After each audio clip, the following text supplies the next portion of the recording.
Caroline Mitchell's hands wouldn't stop shaking. Not from the cold, though. February's blizzard screamed through Laramie Station like a living thing, but from the telegram she'd read 3 times, hoping the words would change. Marriage canceled. Do not come. J. Whitmore. 7 words. 1,000 miles from Philadelphia. Nowhere to go. The wind tore at her white wedding dress, now gray with coal ash and snow. Passengers pushed past, eager to escape the storm. No one looked at the abandoned bride standing frozen on the platform, still clutching dead roses. No one except the desperate man with 2 shivering children. Before we begin, I want to invite you to subscribe to this channel and follow Caroline's journey to the very end. Please comment below with the city you're watching from. I'd love to see how far this story travels. Now, let's continue. The station master's bell clanged twice, signaling the last departure before the storm closed the rails. Final boarding for Denver. All passengers for Denver board now. Caroline didn't move. Couldn't move. Her trunk sat beside her like a tombstone, marking the death of every dream she'd carried west. Inside that trunk, her trousseau carefully embroidered over 2 years. Her mother's pearl necklace. The deed to the small inheritance she'd planned to bring to her marriage, everything she owned in the world. Miss, you can't stay here." The station attendant touched her elbow, his voice kind but urgent. "Storm's getting worse. You need shelter." Her voice cracked. "I don't know where to go. There's a boarding house 2 streets over. Mrs. Henderson takes in—" He paused delicately. "Ladies in difficult circumstances." Ladies in difficult circumstances. That's what she was now. Not a bride, not a teacher with excellent references. Just another woman who'd believed a man's promises. "I don't have enough money for—" "Papa, I'm cold." The child's cry cut through the wind. Caroline turned to see a little girl, maybe 4 years old, buried in a coat 3 sizes too large. Her face was red from crying, tears freezing on her cheeks. An identical girl clung to her sister's hand, both of them shaking violently. A man crouched before them, trying to button the smaller one's coat with fingers stiff from cold. He wore a rancher's clothes, worn leather jacket, cattleman's hat dusted with snow, and the kind of exhaustion that went bone deep. "I know, sweetheart. I know. Just a few more minutes." "You said that an hour ago." The first girl's voice climbed toward hysteria. "You said Mama was coming back and she didn't. You said, 'Rose, please.'" The man's voice cracked. "Please, baby, not now." The second twin started crying too, the kind of hopeless sobbing that came from children who'd learned crying didn't fix anything. Caroline felt something twist in her chest. She knew that sound. She'd made it herself when her parents died within 6 months of each other, leaving her 22 and alone in the world. That's when she'd answered James Whitmore's advertisement for a mail-order bride. Better to marry a stranger than burden her married sister's household forever. But James didn't want her anymore. His telegram had arrived this morning just as her train pulled into Laramie. No explanation. Just cancellation. "Mr. Brennan, you can't keep those children out in this weather." The station master approached the man, shaking his head. "This storm's gonna get bad. You should have left hours ago." The supply wagon broke down. Axle split clean through. The man Brennan didn't look up from his daughters. "By the time I got it fixed, the storm was already. You're 20 miles from your ranch. You'll never make it tonight." "I have to try. The livestock. We'll survive one night better than these babies will survive freezing to death." The station master's voice turned sharp. "Use your head, man. Mrs. Henderson's boarding house is full up. I already asked." Brennan finally stood, lifting one girl while the other clutched his leg. "Everyone's stuck here because of the storm." "Then the church won't take us." His voice went flat. "Reverend made it clear last Sunday that my family isn't welcome after I missed too many services. Said I was setting a poor example." The station master muttered something about Christian charity but didn't argue. Everyone knew how it was. A widower struggling to run a ranch and raise children alone didn't have time for social niceties. And society didn't forgive that. Caroline understood. She'd learned that lesson today. "Papa." The girl in his arms suddenly pointed. "That lady's wearing a wedding dress. Is she a princess?" Every person on that platform turned to stare at Caroline. She felt her face burn despite the cold. The station attendant stepped away embarrassed. An elderly woman whispered to her husband, both of them looking at Caroline with that mixture of pity and judgment she already knew too well. But Brennan's eyes went wide with something else: recognition, understanding. "You were stood up." He said it quietly, but the words carried. Caroline's throat closed. She managed a single nod. "Here today." Another nod. She couldn't speak. If she spoke, she'd cry, and she'd be damned if she'd give James Whitmore her tears in front of strangers. Brennan studied her for a long moment. The twins had stopped crying, fascinated by her dress. One of them reached out tiny fingers toward the lace at her sleeve. "Can you cook?" he asked suddenly. Caroline blinked. "What? Can you cook? Clean, manage a household?" Yes. I taught school for 3 years, but I managed my sister's home before that when she had her children. I can cook, clean, sew, preserve food, manage accounts." She stopped, confused. "Why? Can you handle children?" "Sick animals, hard work." "I suppose so, but..." "Would you be willing to live 20 miles from town? See neighbors maybe once a month?" "Mr. Brennan, what are you?" The station master started. "I'm offering her a job." Brennan shifted the child in his arms. "My housekeeper quit last month. Said the ranch was too isolated and the girls were too wild. I've been managing alone, but I can't keep doing it. The ranch is suffering. The girls are suffering." He looked directly at Caroline, and she saw desperation there, raw and honest. "I can offer you room board and $30 a month. That's more than most housekeepers make, but the work's harder. The ranch is remote. Winters are brutal. You'd be responsible for the house, the girls helping with sick animals when needed.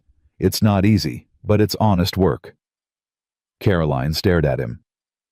"You want to hire me? Now you don't even know my name. I know you traveled 1,000 miles to marry a man you'd never met. That takes courage." His voice softened. "I know you're standing in a snowstorm in a wedding dress with nowhere to go. That's desperation. I understand both." The smaller twin tugged his sleeve. "Papa is the princess coming home with us. I don't know Lily." He didn't break eye contact with Caroline. "What's your name?" "Caroline Mitchell." "Thomas Brennan. These are my daughters Rose and Lily. They're 4 years old. Their mother died last winter from pneumonia."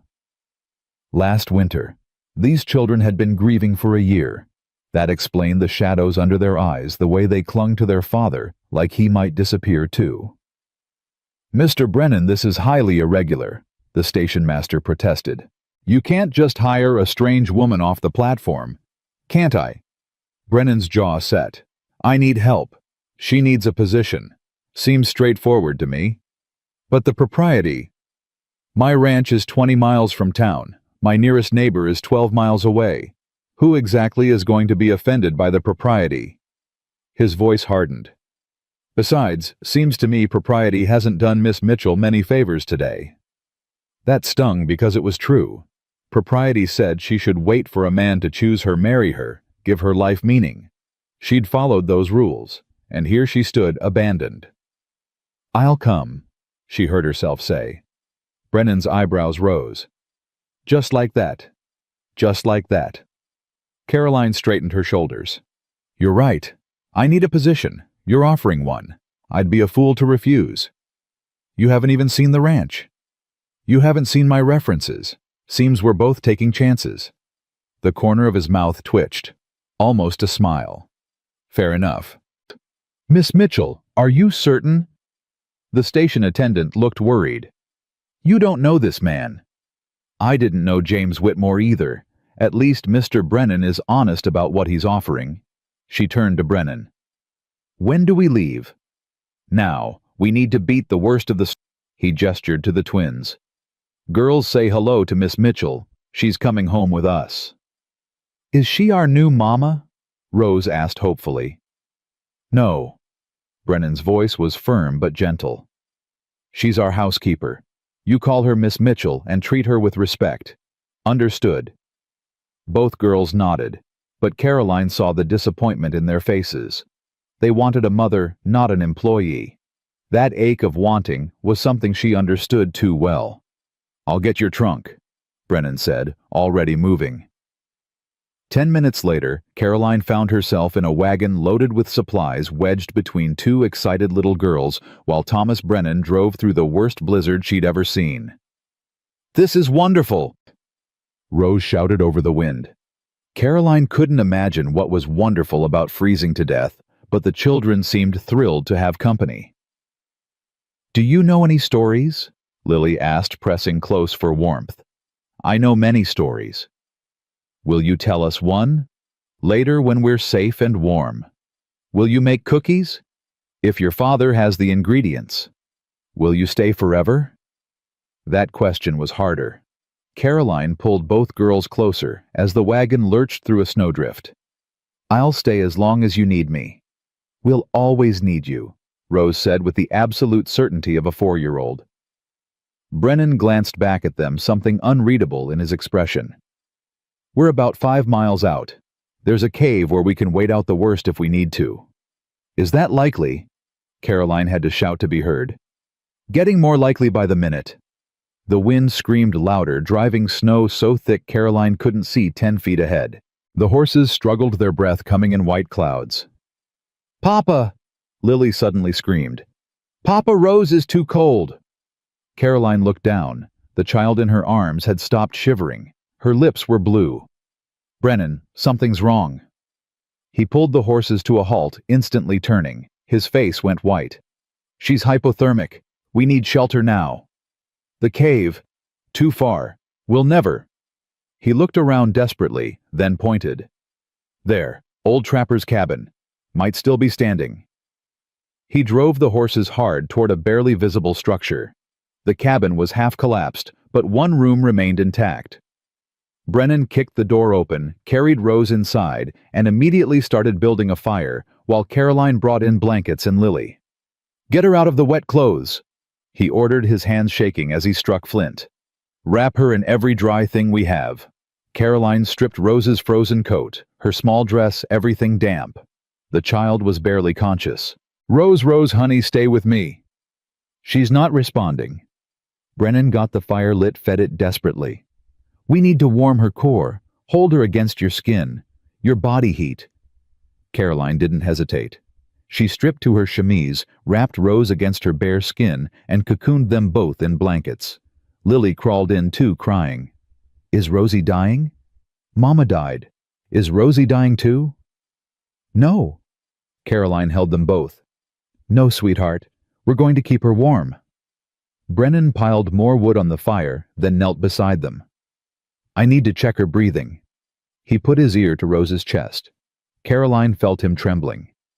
This man who'd been so controlled at the station was falling apart now that his daughter's life hung in balance. She's breathing. Pulse is weak but steady. He looked up and Caroline saw raw terror in his eyes. I can't lose her. I can't lose another one. I can't. You won't. Caroline said it with more confidence than she felt.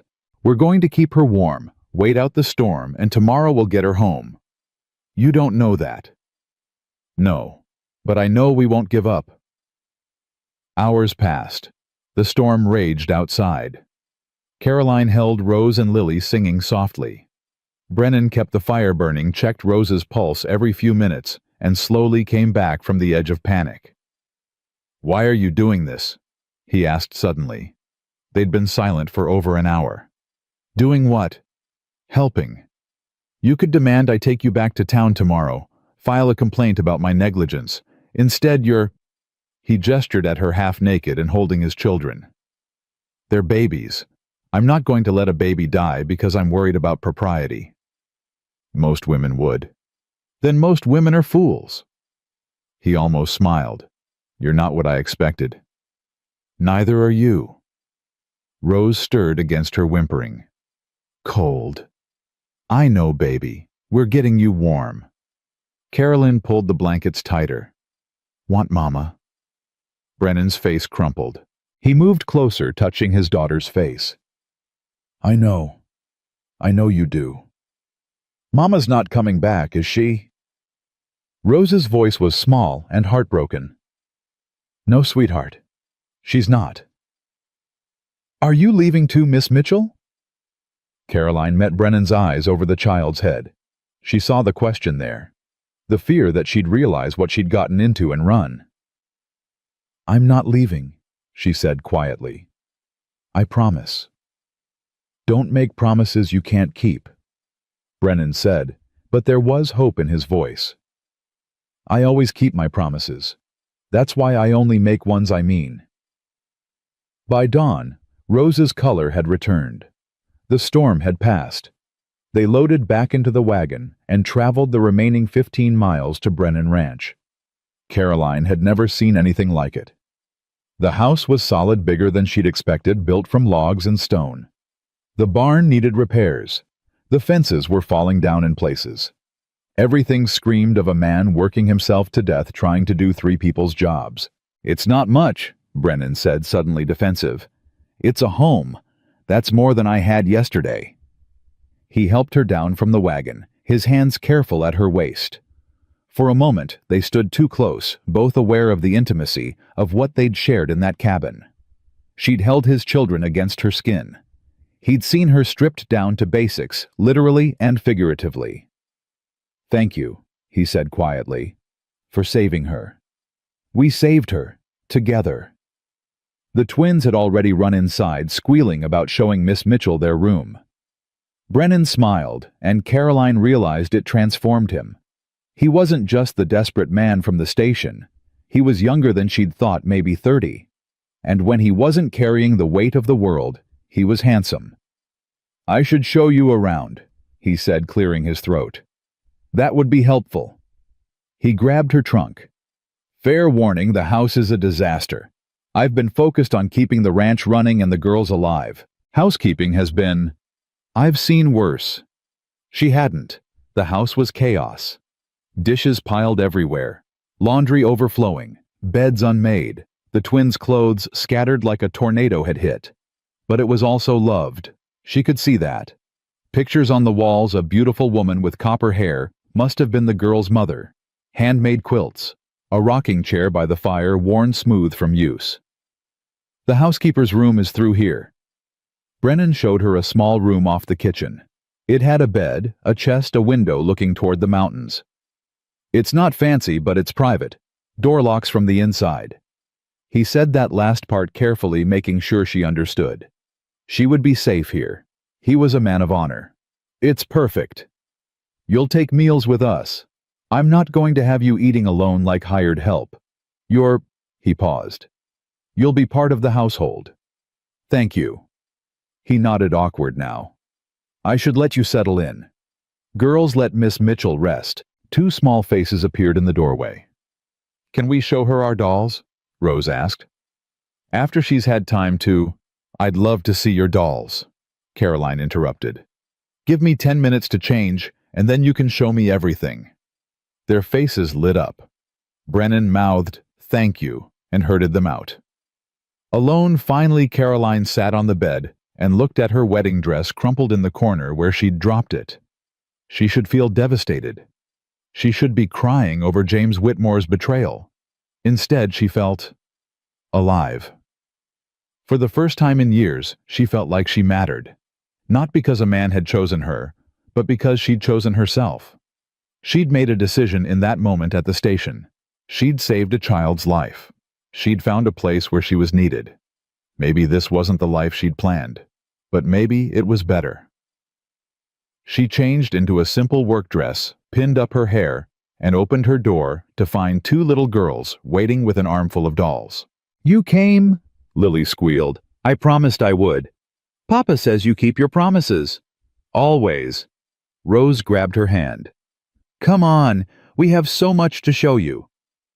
As Caroline let herself be pulled into their world, She heard Brennan in the kitchen starting coffee. She heard the fire crackling. She heard the wind settling after the storm. She heard home. And for the first time since her parents died, Caroline Mitchell let herself believe in second chances. The first week nearly broke her. Caroline woke before dawn that first morning to find Thomas already gone. She heard cattle lowing in the distance, boots crunching through snowmen's voices calling to each other. The ranch was already alive with work while she'd been sleeping. The twins appeared in her doorway before she'd finished dressing. "Papa said we can't wake you, but you're already awake, so we're not breaking the rule," Rose announced with 4-year-old logic. "Are you making breakfast?" Lily asked hopefully. Caroline looked at the girls, their hair tangled from sleep, their nightgowns wrinkled. When had anyone last brushed their hair properly? When had they last had a real bath? "Yes, I'm making breakfast, but first let's get you both dressed. Show me your clothes." Their room was a disaster. Dresses thrown everywhere, stockings without matches, one shoe missing. Caroline spent 20 minutes finding suitable outfits, then another 10 wrestling their hair into braids. "Mama used to braid them with ribbons," Rose said quietly. "Did she? What color ribbons?" "Blue, like the sky." "I'll look for blue ribbons when we go to town next. Would you like that?" Both girls nodded, their eyes, suddenly bright with tears they were trying not to shed. Caroline pulled them close. "It's all right to miss her. You don't have to be brave all the time." "Papa cries at night," Lily whispered.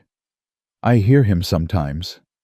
That's because he loved your mama very much, just like you do." "Do you think Mama would like you?" Rose asked. The question caught Caroline off guard. "I hope so. I'd like to think she'd be glad someone is here to help take care of you." In the kitchen she found chaos. Dried beans spilled across the counter. Flour scattered on the floor. A pot with something burned stuck to the bottom. Thomas Brennan might be an excellent rancher, but housekeeping was clearly beyond him. Caroline rolled up her sleeves. By the time Thomas came in for breakfast 2 hours later, she'd scrubbed the kitchen, baked biscuits, fried eggs and bacon, and had coffee boiling. The twins sat at the table with clean faces and braided hair, practicing their letters on a slate she'd found. Thomas stopped in the doorway, staring. "Is something wrong?" Caroline asked. "No, I just—" He removed his hat, twisted it in his hands. "This is the first time in a year the house has felt like a home." Caroline felt her throat tighten. "Sit down. Breakfast is getting cold." He obeyed, watching as she served the girls first, then him, then took her own seat. The twins attacked their food with enthusiasm, but Thomas ate slowly like he was savoring every bite. "This is good," he said finally. "Really good. It's just eggs and biscuits. It's the first meal I haven't cooked myself in 6 months. Believe me, it's good." He cleared his throat. "About your wages. I said $30 a month. I'll pay you at the end of this week for your first week's work and then monthly after that. If you need an advance for anything—" "I don't need an advance, thank you. If you need to go to town for supplies, make a list. I go in every Saturday." "Saturday is fine." They ate in silence for a moment. Then Lily asked, "Is Miss Mitchell going to stay forever, Papa?" "That's up to Miss Mitchell." Both girls turned to look at her with such hope it hurt. "I told you I'd stay as long as you need me," Caroline said gently. "I meant it." After breakfast, Thomas showed her the household accounts, a mess of receipts and notes scrawled on whatever paper had been handy. Caroline spent the morning organizing them while the twins played, or tried to play. They kept interrupting with questions, demands for attention, fights over toys. "Rose took my doll. Did not, it's mine." "Girls, is there a doll you can share?" Caroline asked without looking up from the accounts. "No, this one's special. Mama made it." Caroline set down her pencil. Both girls were red-faced on the verge of tears. She crossed the room and knelt between them. "Did your mama make one doll or two?" "Two," Rose admitted. "But mine is lost. She took it outside and lost it in the snow." I didn't mean to. Lily started crying. It fell out of my pocket and I couldn't find it, and now it's gone forever like Mama. Rose burst into tears too. Caroline gathered them both, letting them sob against her shoulders. This wasn't about a doll. It was about loss and fear, and being too young to understand why their world had shattered. Listen to me, she said when the storm passed. Your Mama's love didn't disappear when she died. It's still here, in the dolls she made, in the quilts on your beds, in the way your Papa loves you. And losing a doll doesn't mean losing your Mama. But I can't remember her face sometimes, Lily whispered. Am I a bad daughter? No, sweetheart, you were so young. It's not bad to forget. That's why we keep pictures and stories alive. Will you tell us stories about Mama? Rose asked. Papa does, but he gets too sad. I didn't know your Mama, but I can tell you other stories. Would that help? They nodded, sniffling. That evening after supper, Caroline told them about her own mother. How she'd died when Caroline was 18. How Caroline had thought she'd never stop hurting, but eventually the sharp pain became a gentle ache, and the memories made her smile instead of cry. Do you still miss her? Rose asked. Every day. But I'm glad I had her for 18 years, instead of never having her at all. I'm glad we had Mama for 4 years, Lily said thoughtfully. Even if it hurts now. Thomas stood in the doorway unnoticed. When Caroline finally looked up, she saw tears on his face. The days fell into a rhythm. Caroline woke before dawn, made breakfast, cleaned, did laundry, mended clothes, cooked supper. The twins followed her everywhere, chattering constantly, fighting occasionally, but slowly becoming more settled. Thomas worked from sunrise to well past sunset. He came in for meals exhausted, ate quickly, spent an hour with the girls, then collapsed. Caroline watched him pushing himself to the breaking point and wondered how long he could sustain it. On Saturday, true to his word, Thomas took her to town. Girls are staying with my foreman's wife, he explained as they drove. Thought you might appreciate a few hours without them hanging on your skirts. They're not so bad. You're kind to say so. I know they're a handful. The town of Laramie looked different without a blizzard obscuring it. Carolyn saw the general store, the church, the boarding house where she might have stayed if Thomas hadn't offered her an alternative. She saw the bank where James Whitmore worked. That's where your fiancé, Thomas started. Former fiancé, and I'd rather not discuss it. He nodded. Fair enough. General store first. Inside, the shopkeeper's wife took one look at Caroline and gasped. You're the bride. The one who was abandoned at the station. Every head in the store turned. Caroline felt her face burn. I'm Miss Mitchell, she said evenly. Mr. Brennan's housekeeper. Is that what they're calling it? The woman's voice dripped with implication. Thomas stepped forward, his voice cold. Mrs. Palmer, you'll show Miss Mitchell respect, or we'll take our business to the trading post. I didn't mean anything by it, Mr. Brennan. Yes, you did. Apologize. The woman's face went red. I apologize, Miss Mitchell. I spoke out of turn. Caroline wanted to disappear through the floor, but she lifted her chin. Apology accepted. Now I need flour, sugar, salt, coffee, dried beans, and fabric for the girls' dresses. Also soap. A lot of soap.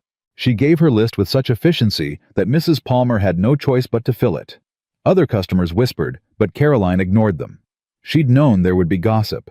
She'd just hoped to avoid it for longer than 5 days. Outside, Thomas loaded the supplies with angry movements. I'm sorry, he said finally. I should have warned you. Small towns talk.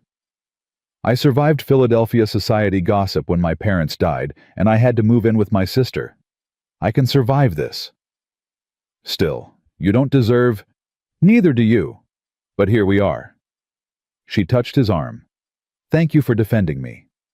Anyone who knows me knows I wouldn't... He stopped, frustrated. My wife has been dead a year. I've been drowning. You're helping me keep my head above water. That's all this is. I know. But they don't care about truth. They care about scandal. Then let them talk. I'm not ashamed of honest work. He looked at her with something like awe. You're stronger than you look, Caroline Mitchell. I've had to be. At the bank they ran into James Whitmore. Caroline saw him first. Tall, well-dressed, handsome in that polished Eastern way. He stood outside the bank with another woman laughing at something she'd said. The woman wore an engagement ring. Thomas followed Caroline's gaze. That son of a... Don't. Caroline's voice was steady, though her hands shook. He's not worth it. He canceled your wedding and proposed to someone else within a week. Apparently his family circumstances changed to include her instead of me. James saw them then. His face went pale. He started to cross the street, but the woman on his arm pulled him back, whispering urgently. Miss Mitchell, he called across the street. I owe you an explanation. You owe me nothing, Mr. Whitmore. Caroline's voice carried clear and cold. Except perhaps thanks for showing me your true character before I made the mistake of marrying you.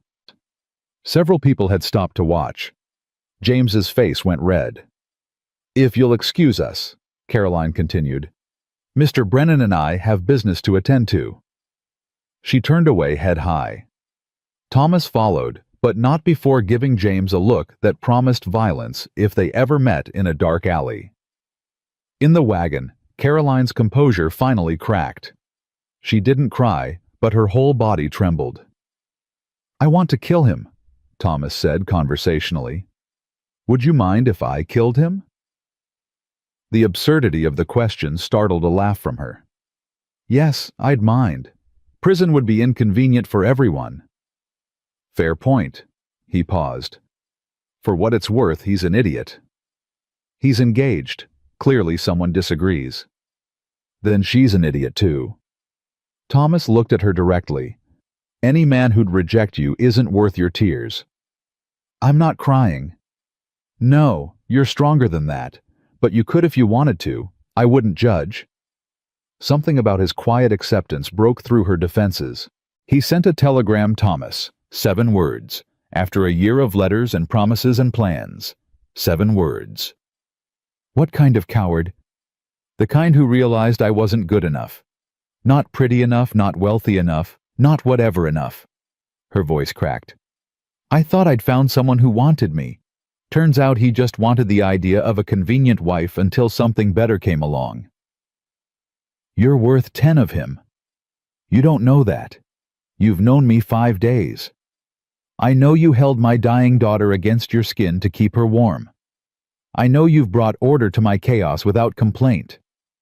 I know you're kind to my girls when you have every reason to be bitter about children after what happened. He set the brake on the wagon, turned to face her fully. I know enough. Caroline met his eyes, and something passed between them. Recognition, maybe. 2 wounded people finding unexpected shelter in each other's company. We should go, she said quietly. The girls will wonder where we are.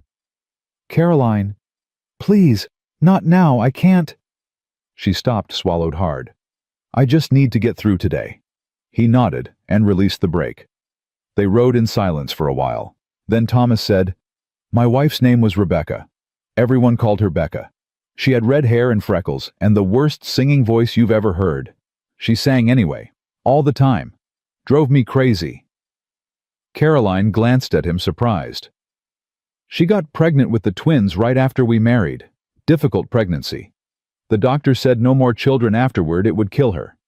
She was fine with that. Said 2 was plenty, and she was right. They were handfuls from birth. He smiled at the memory. Becca loved them so much.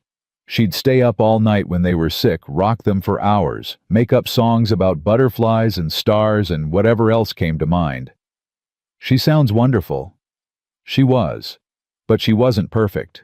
She burned dinner more often than not.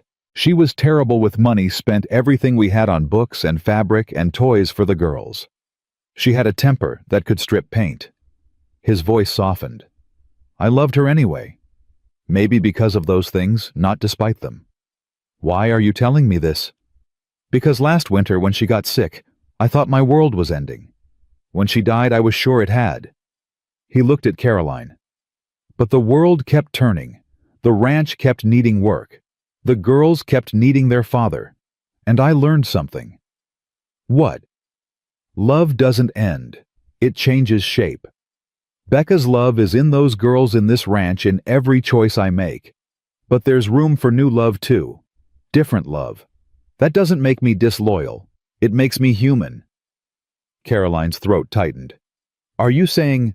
I'm saying I see you, Caroline Mitchell. I see how you care for my daughters. How you handle gossip with grace. How you're rebuilding yourself after betrayal. And I think... He paused. I think maybe we're both learning that the life we planned isn't the only good life possible. Thomas, I can't think about this. Not yet. It's too soon. I know. I'm not asking for anything. I'm just telling you the truth so you know where I stand. At the ranch, the girls ran out to meet them full of stories about their day. Caroline let herself be swept into their excitement, grateful for the distraction. That night, after the twins were asleep, she found Thomas on the porch. Can't sleep, he asked. Too much thinking. I do that too. Some nights I sit out here until dawn trying to figure out how to do everything that needs doing. Caroline sat beside him. Tell me what needs doing. Maybe I can help. You already do help. I mean with the ranch. You're killing yourself trying to do it all alone. He sighed. I need to repair the south fence before spring. Needs to hire 2 more hands for calving season but can't afford them until I sell the yearling steers. Need to fix the barn roof. Need to... He stopped. The list never ends. Then prioritize what absolutely must be done before spring. The fence. If cattle wander off, we're ruined. Can you do it yourself? Given enough time. But time is the one thing I don't have. What if I took over more household work, freed up time for you to focus on the fence? You already do everything in the house. Not everything. You still handle livestock care repairs, account books. What if I learned some of that? Took things off your plate? Thomas looked at her like she'd sprouted wings. You'd do that. I'm stronger than I look, and I learn fast. Caroline, that's not housekeeper work. That's partnership. I know. She met his eyes. Maybe that's what we both need right now. He studied her face in the moonlight. You're not what I expected. You keep saying that. Because I keep being surprised. He smiled. All right, tomorrow I'll teach you how to care for the livestock. We'll see if you're as fast a learner as you claim. She was. Over the next week, Thomas taught her to milk cows, feed chickens, check cattle for illness, mend tack. Caroline had never done physical labor like this, but she threw herself into it with determination. You're bleeding, Thomas said one afternoon, catching her hand as she struggled with barbed wire. It's just a scratch. It's more than a scratch. Come here. He pulled her to the pump, washed her hand, carefully wrapped it in clean cloth. His touch was gentle, his hands calloused, but warm. Thank you. You don't have to prove anything you know. Nobody expects you to work like a ranch hand. I expect it of myself. Why? Because I'm tired of being helpless. I'm tired of depending on other people's choices. I want to be capable, useful, someone who pulls her own weight. Understanding dawned in his eyes. This isn't about the ranch at all, is it? Maybe not entirely. Caroline, you're already useful. You've transformed this household in 2 weeks. I want to be more than a good housekeeper, Thomas. I want to be someone who matters. You do matter. To who the twins, they'd accept anyone who was kind to them. You needed help, and I was convenient. He caught her shoulders. Don't do that. Don't diminish what you've done here. Yes, I was desperate. Yes, you were available. But I chose you, and every day since I've been grateful I did. You barely know me. I know what matters. I know you're brave and kind and stronger than you give yourself credit for. I know my daughters smile again. I know I don't dread coming home anymore. I know... He stopped, released her.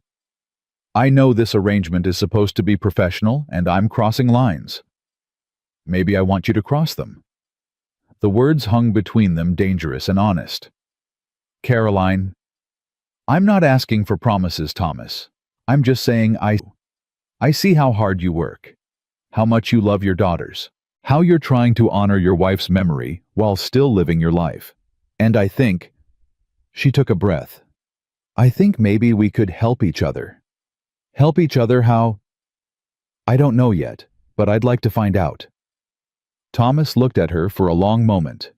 Then he stepped closer, lifted her bandaged hand, kissed her palm gently. We'll take it slow, he said. We'll be careful. But yes, I'd like to find out too. That night, Caroline lay in bed listening to the ranch settle around her. 2 weeks ago, she'd been a rejected bride with nowhere to go. Now she was part of something, building something, becoming someone new. She thought about James Whitmore and realized she felt nothing. No anger, no pain. Just indifference. She thought about Thomas Brennan and felt everything. Hope and fear and possibility and risk. She thought about Rose and Lily asleep down the hall, their little hearts still healing from loss. And she thought about herself, Caroline Mitchell, who was learning she was stronger than she'd ever imagined. Outside, snow began to fall again. But inside the Brennan ranch house, everything was warm. Spring arrived with a vengeance, turning snow to mud and mud to chaos. Caroline stood in the doorway watching Thomas and his 2 ranch hands wrestle a calf from a difficult birth. The mother cow was exhausted, the calf wasn't breathing, and Thomas had his arm shoulder deep, trying to clear its airway. Come on, he muttered, working frantically. The calf suddenly gasped, coughed, and began to breathe. Thomas sat back in the mud relief, washing over his face. One of the hands clapped him on the shoulder. That's 15 live births this week, boss. Best calving season we've had in 3 years. Thomas caught Caroline's eye and smiled. She smiled back, feeling the warmth of shared accomplishment. They'd worked so hard to get here, repairing fences, organizing supplies, hiring the extra hands they desperately needed. The ranch was finally functioning like it should. Miss Mitchell! Miss Mitchell! Rose came running from the house, Lily close behind. We finished our arithmetic, like you said. Can we go see the new calves now? May we see the calves? Caroline corrected gently. And yes, if you promise to stay outside the pen. The girls squealed and ran toward the barn. Thomas walked over, covered in mud, and worse. You're getting good at this, he said, gesturing at the girls. At what? Teaching basic grammar. At being their mother. The word hung between them, heavy with meaning. 3 months had passed since that first night in the trapper's cabin. 3 months of working side by side, sharing meals, raising his daughters together. 3 months of careful touches and lingering glances and conversations that lasted until midnight. They hadn't kissed, hadn't even held hands properly. But something was building between them, slow and steady as spring arriving. I'm not their mother, Caroline said quietly. Maybe not by blood. But you love them. They love you. That's what matters. Thomas? I know. We're taking it slow, being careful. He stepped closer, lowered his voice. But I need you to know something. If you decided tomorrow you wanted to leave, wanted to go back east or find a real teaching position somewhere, I'd understand. But I'd also fight to keep you here. Fight how? However I had to. His eyes were intense. You've become essential, Caroline, to the girls, to the ranch, to me. Before she could respond, one of the hands called out, Boss, got another one coming. Thomas squeezed her arm once and headed back to work. Caroline stood there, heart pounding, trying to process what he'd just said. Essential. She was essential. That evening, after the twins were asleep, Caroline found Thomas doing paperwork at the kitchen table. He'd washed up, but still looked exhausted. Coffee, she offered. Please. She poured 2 cups, sat across from him. Good day. 17 live births total. Only lost 1 calf, and that was expected. The mother was too young. He rubbed his face. We're ahead of projections. If the market holds, we'll actually turn a profit this year. That's wonderful. It's because of you. He looked up. I mean it. Last year I was so disorganized, so overwhelmed we lost a third of the calves. This year everything's running smoothly because you freed me up to focus on what matters. We did it together. Still, I want you to know I appreciate it. And I want to pay you more, $50 a month instead of $30. Caroline's eyes widened. Thomas, that's too much. It's not enough. Most ranch foremen don't work as hard as you do. He pulled out an envelope. This is 3 months back pay at the new rate. I should have done this sooner. She stared at the envelope. That was more money than she'd ever had in her life. Independence, security, the ability to leave if she wanted to. The thought of leaving made her chest ache. I don't know what to say. Say you'll stay, at least through the summer. We've got the cattle drive coming up, then haying season. I can't manage it all without you. Of course I'll stay. Good. He smiled and she saw relief there. Good. They sat in comfortable silence drinking coffee. Then Thomas said, I've been thinking about the 4th of July celebration in town. There's a dance, fireworks, the whole thing. I thought maybe we could go. As a family. The girls would love that. I wasn't just thinking about the girls. He met her eyes. I was thinking you might like to go. Might like to dance. With you. With me. Caroline felt her face warm. That would start talk. Let them talk. I'm tired of hiding what I feel. And what do you feel? He reached across the table, covered her hand with his. I think you know. She did know. She felt it too, but saying it out loud would change everything. Thomas, I care about you. About the girls. About this life we're building. But I'm scared. Of what? Of being hurt again. Of trusting someone and having them. She stopped, pulled her hand back. James made promises too. Said he wanted me. Then he changed his mind. I'm not James. I know. But my heart doesn't always listen to logic. Thomas nodded slowly. Then we'll keep going slow. But Caroline, I'm not going to change my mind. Whatever's growing between us, it's real. And I'm in it for the long term. You can't promise that. Watch me. He stood, came around the table, knelt beside her chair. I promise I will never lie to you. I promise I will never make you feel less than you are. I promise that if you give me your heart, I will guard it like it's made of glass. Tears stung her eyes. That's a big promise. I keep my promises. Ask anyone who knows me. She touched his face, rough with evening stubble, warm beneath her palm. What if I can't give you what you need? You already do. Every single day. This time when he stood, she stood with him. They were so close she could feel his heat, smell soap and leather and spring air. Caroline, he breathed. Kiss me, she whispered. Please, I need to know if this is real. He cupped her face in both hands and kissed her gently, carefully, like she was precious. Caroline melted into him, letting herself feel everything she'd been holding back. Want and hope and terrifying vulnerability. When they finally separated, both were breathing hard. Real enough? Thomas asked, his voice rough. Yes. God, yes. He rested his forehead against hers. I've wanted to do that for weeks. Why didn't you? Didn't want to rush you. Didn't want you to think I expected anything because you work for me. I don't work for you. Not really. We're partners, remember? Partners. He smiled. I like the sound of that. They stood there holding each other until Caroline heard a small sound from the hallway. Rose stood in her nightgown, rubbing her eyes. Miss Mitchell, I had a bad dream. Caroline immediately crossed to her, knelt down. What kind of dream, sweetheart? You went away. You got on a train and left like Mama did, and Papa was crying and I was crying and... The little girl burst into tears. Oh, honey, I'm not going anywhere. Caroline gathered her close. I promise. But Mama promised too, and then she died. Thomas came over, picked up his daughter. Mama didn't want to leave Rosie. She got sick. That's different from choosing.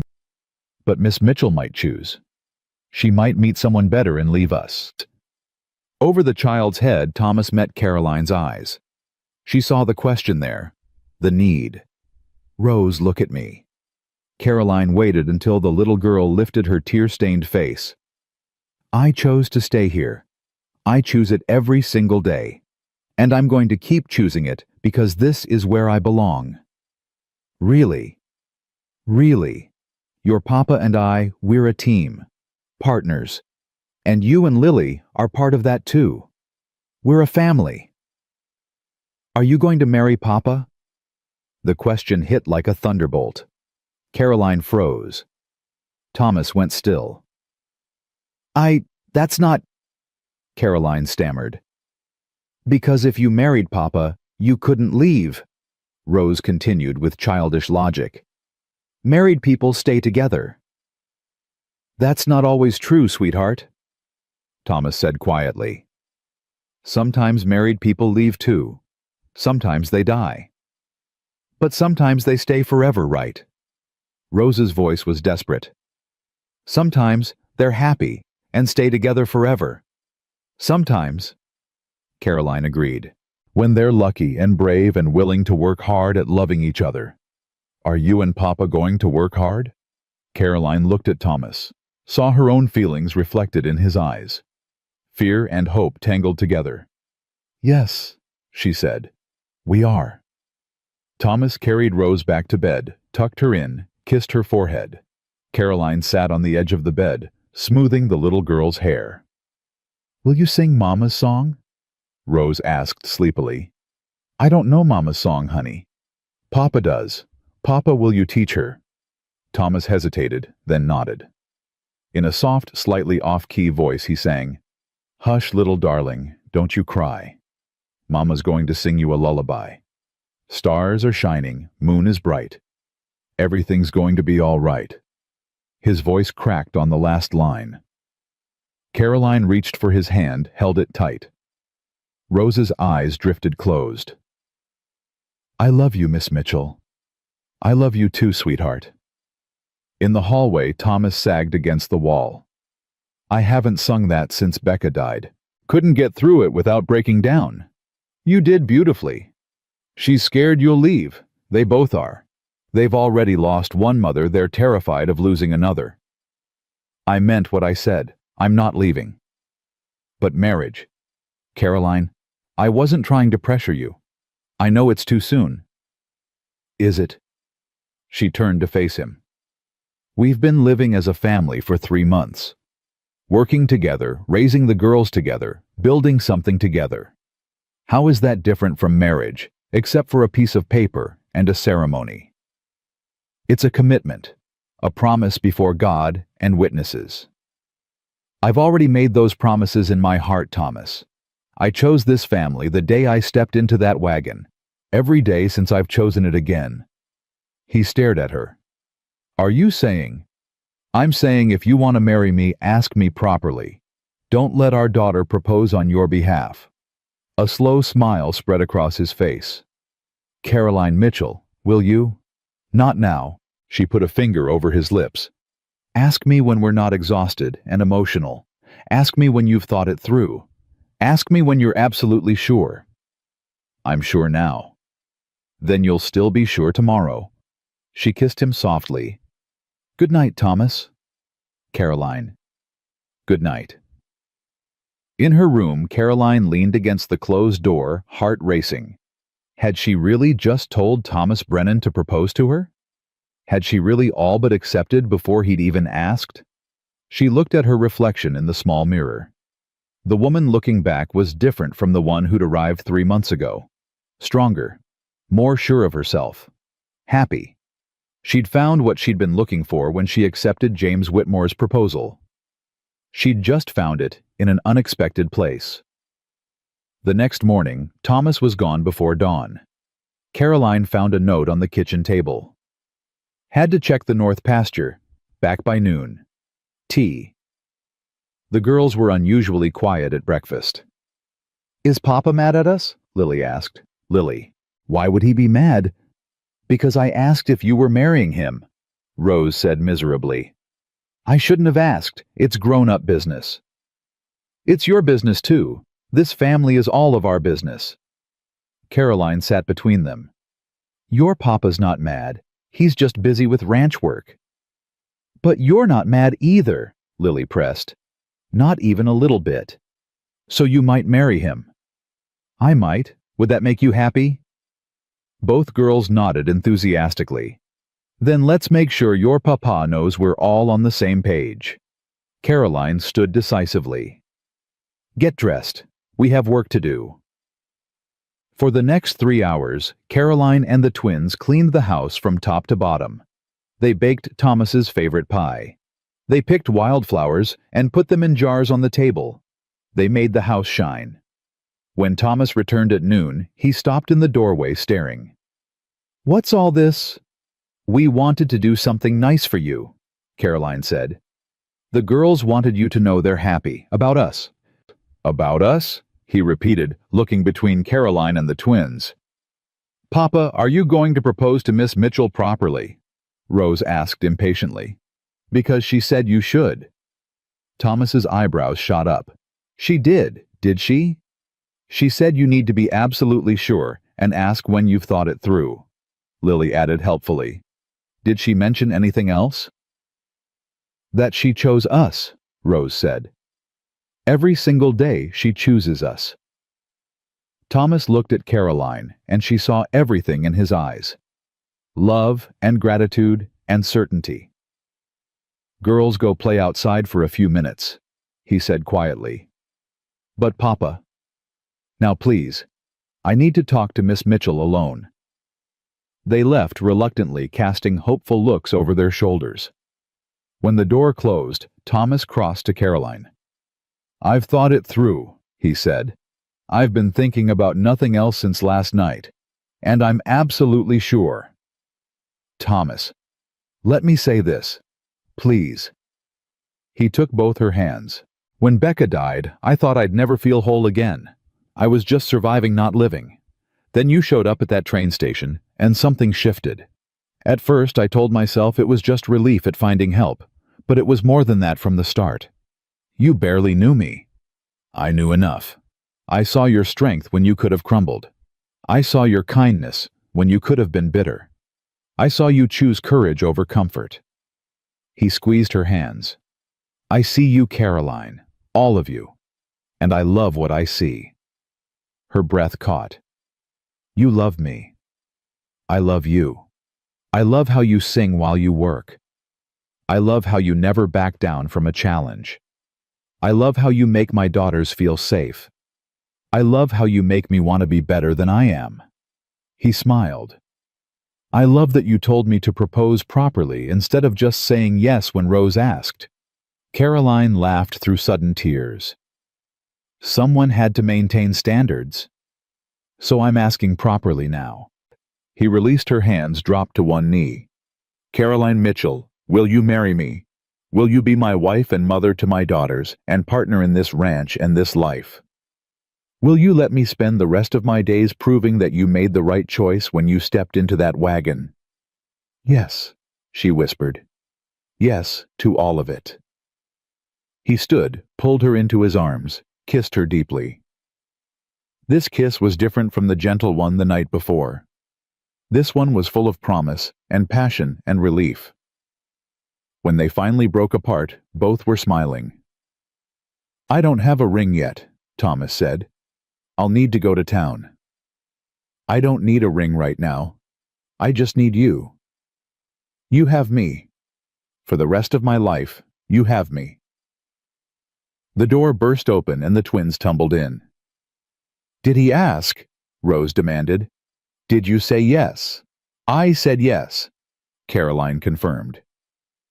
The girls shrieked with joy, jumping up and down. Thomas laughed, gathering them all close. We're getting married, he told his daughters. Miss Mitchell is going to be your new mama. When? Lily asked. Tomorrow. Not tomorrow, Caroline said. These things take time to plan. But soon, Thomas added. As soon as we can manage it. That evening, they sat together on the porch after the twins were asleep. Thomas had his arm around and she leaned into his warmth. "I should write to my sister," she said. "Tell her about the engagement." "Will she approve?" "Probably not. She'll think I'm rushing into things again." Caroline sighed. She never understood why I agreed to marry James. Said I was running away from grief instead of dealing with it. "Were you?" "Maybe. But I'm not running now. I'm running toward something. There's a difference." "Your sister's welcome to visit. See for herself that you're happy." "She has 4 children and a husband who won't leave Philadelphia. I doubt she'll come." Carolyn tried to keep the hurt from her voice. "She thinks the frontier is uncivilized." "She's probably right. We're pretty rough out here." "I like rough. Turns out I was never suited for civilization anyway." Thomas kissed her temple. "When should we tell people in town?" "Saturday. We can announce it at the general store. Let Mrs. Palmer spread the news. She's the best gossip in 3 counties. She'll have a field day with this." "Let her. I'm not ashamed of loving you. Even though I'm a struggling rancher with 2 wild children and more debts than assets. Especially because of that. You're real, Thomas. You don't pretend to be something you're not. After James's deception, that matters more than you know." They sat in comfortable silence watching stars emerge. Then Thomas said, "I want to do this right. Not a quick ceremony at the courthouse, but a real wedding. With a dress and flowers and the whole town invited. That's a lot of fuss." "You deserve fuss.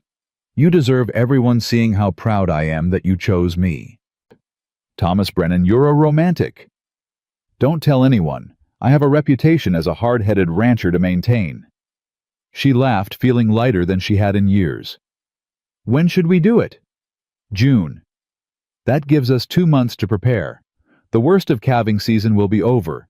We can hire extra help for a week so I can actually spend time with my bride. June sounds perfect." They made plans late into the night.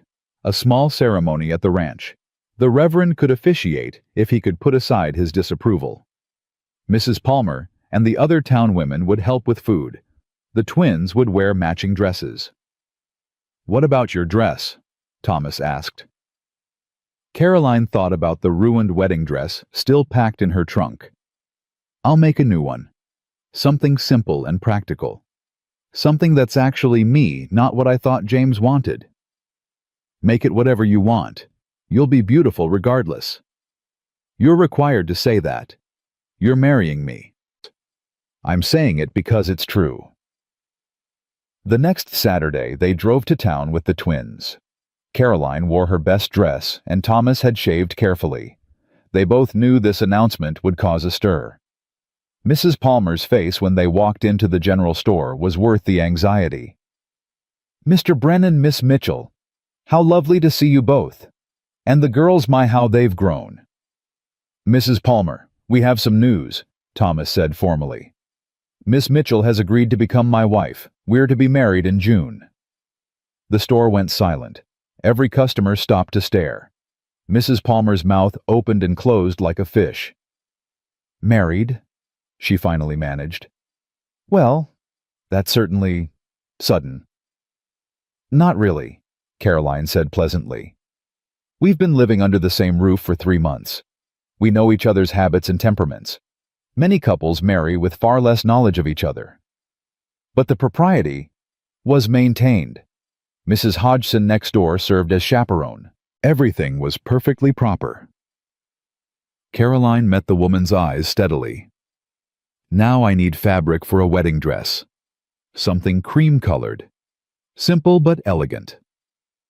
Mrs. Palmer had no choice but to show her the fabric selection. As word spread through the store, people began offering congratulations. Some seemed genuine. Others seemed shocked. A few older women looked disapproving. Caroline held her head high and accepted it all gracefully. Outside, Thomas loaded their supplies while the twins played nearby. A man approached older, well-dressed with an air of authority. "Brennan, heard your news?" "Mr. Aldridge." Thomas's voice cooled. This was one of the wealthier ranchers in the area, known for his judgment of anyone he considered beneath him. Marrying the jilted bride. Brave of you. I'm marrying a remarkable woman. I consider myself lucky. Aldridge snorted. Just remember, women from back east don't usually last out here. Too soft, too refined.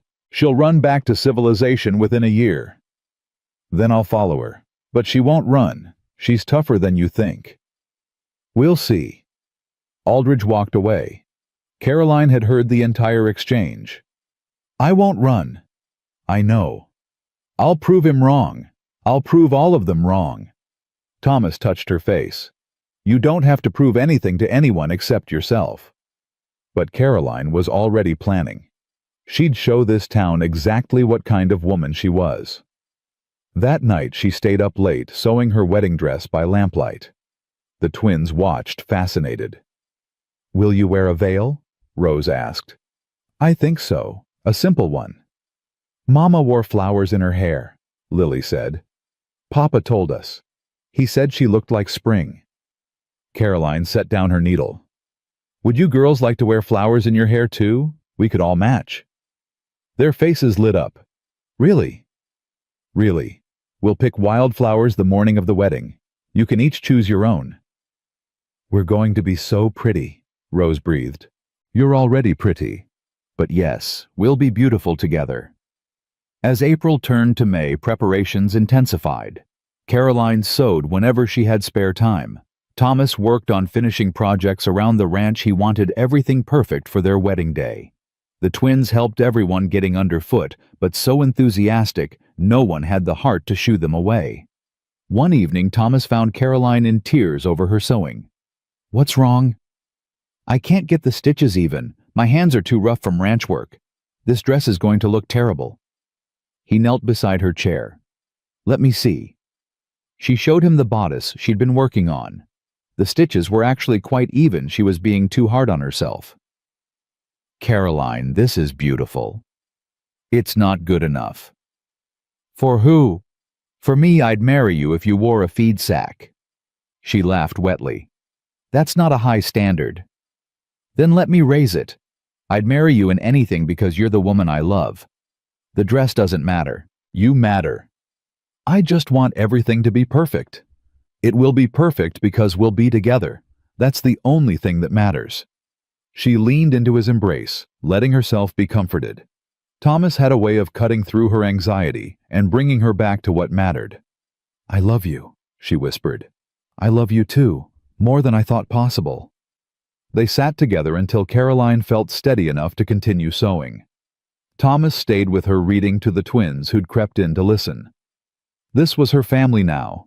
These three people who loved her without reservation, who saw her at her worst, covered in mud, exhausted from work, crying over stitches, and loved her anyway. June arrived with warm sunshine and perfect blue skies. The wedding was set for the 15th. The night before, Caroline barely slept. Not from nerves exactly, but from anticipation. Tomorrow she would marry Thomas Brennan. Tomorrow she would officially become mother to Rose and Lily. Tomorrow her new life would truly begin. She heard a soft knock on her door. Come in. Both twins entered hand in hand. We can't sleep, Rose admitted. Too excited. And scared, Lily added quietly. Caroline pulled back her blankets. Come here. They climbed into bed with her snuggling close. What are you scared of? She asked gently. What if something goes wrong tomorrow? Rose whispered. What if you change your mind? I won't change my mind. But what if Papa does? He won't either.